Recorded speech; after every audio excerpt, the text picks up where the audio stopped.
Hey there, folks. It's me, Chris, with the Gig Man's Love. Yeah, baby, yeah. Oh, yeah, it's just going to be fun to do this right now. Oh, yes, I'm smiling because, I just had that voice on for a minute just to go and be doing something because, today I had one of those times of dealing with a cab company that was just rather an ass. I pulled in to pick up an individual. I pulled forward so I could turn around in the driveway because I had the ability to go and do that. And of course, the cab company decides that he's going to go right in and park where I was about to turn around. So I was just like, okay, that's no skin off my teeth. I'll wheel back right out. And as I decided to wave to the person. And then it was this coming back. But, it's nothing like having the big fuck over with getting these notifications, especially this one where the notice of rideshare drivers under Massachusetts General Law, Chapter 150F from Massachusetts Department of Labor Relations and Agency of the Commonwealth of Massachusetts. Yes, the Massachusetts General Law C 150F. The law guarantees the right of transportation network drivers, also known as RideShare drivers, to organize drivers union to bargain collectively with transportation network / rideshare companies. So yes, it goes into that. Yes, they had to go and make sure they sent this to me. Under sections 3 and 4 of the law, you have the right to the following: free of interference, restraint, or coercion. Form and join a union with other drivers to negotiate with rideshare companies that you drive for. Now think about this. This had to actually go and pass into law. Yeah. Collectively bargain through your union with rideshare companies about the terms and conditions of your work. Engage in activities with other drivers for the purpose of mutual aid and protection. File an unfair work practice charged against any company for which you drive for discriminating against you on the basis of union activity or interfering with any of your rights under the law. Okay, so, Section 4A of the law, it is illegal for any rideshare company that you drive for to interfere with your right to join or not join a union, discourage or encourage membership in a driver's union by discriminating against you or threatening to discriminate against you with regards to wages, hours, benefits, or other conditions of work, including but not limited to deactivating you from rideshare company's platform because you support a union or exercise your right under the law. Refuse to negotiate in good faith with a certified and recognized drivers union, spy on or surveil your activities as you exercise your right under the law. Right there is a good one because they're really trying to push we can record for your safety. I record for my safety with my equipment, okay? promise or grant promotions, pay raises, or other benefits to discourage or encourage union support. Deactivate you or otherwise discriminate against you because you have filed an unfair work practice charge or given any information or testimony to the Department of Labor or Relations. So that's whistleblowing. Under Section 4B of the law, it is illegal for drivers' union to interfere with your right to join a union, fail or fulfill its duty of fair representation to drivers where they are the collective bargaining representative, take adverse actions against you based on whether you join or support the union. Any driver's union certified by the department as exclusive bargaining representative is required to bargain in good faith to reach an agreement on the terms and conditions of your work. If you believe your rights have been violated,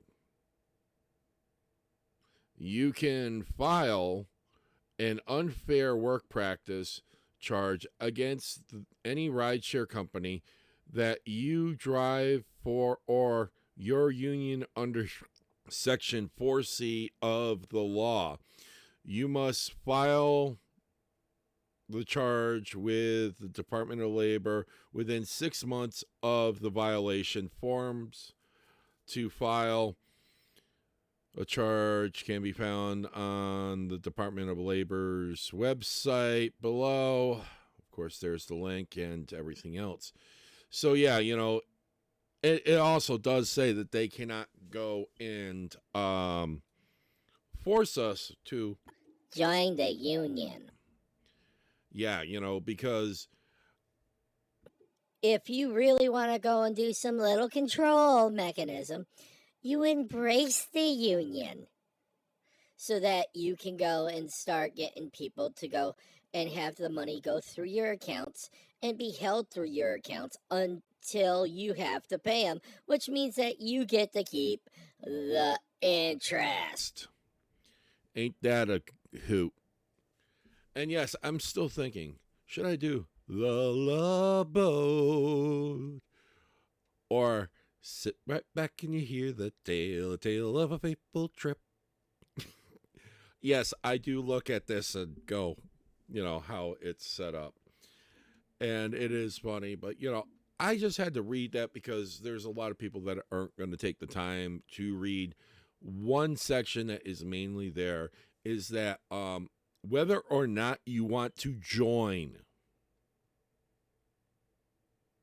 which means that, they can't stop us from joining, but they can't also go and tell us to join because that will be their next thing.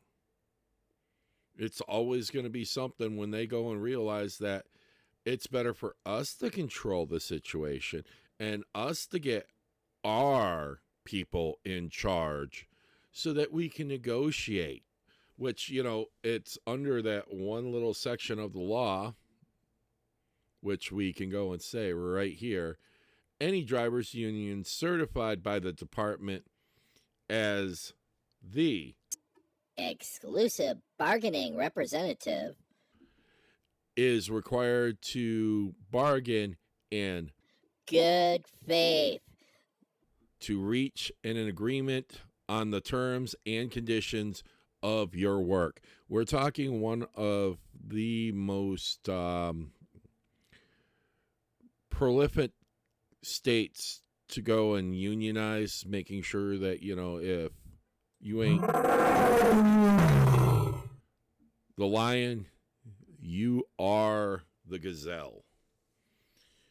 And, I really worry about this whole situation with the union, and I have to look at the factor of, wait a minute, can't I just use this also? Because this was bargained that we were supposed to get every 30 hours 1 sick hour. I've not seen 1 sick hour. So should I be using this to go and complain that they have failed to go and keep up with their bargain? I shouldn't have to join a union to do this, because they made a bargain that they're supposed to be paying us, giving us a hour of sick time for every 30 hours we work in the state of Massachusetts. I haven't seen an hour added on for months now,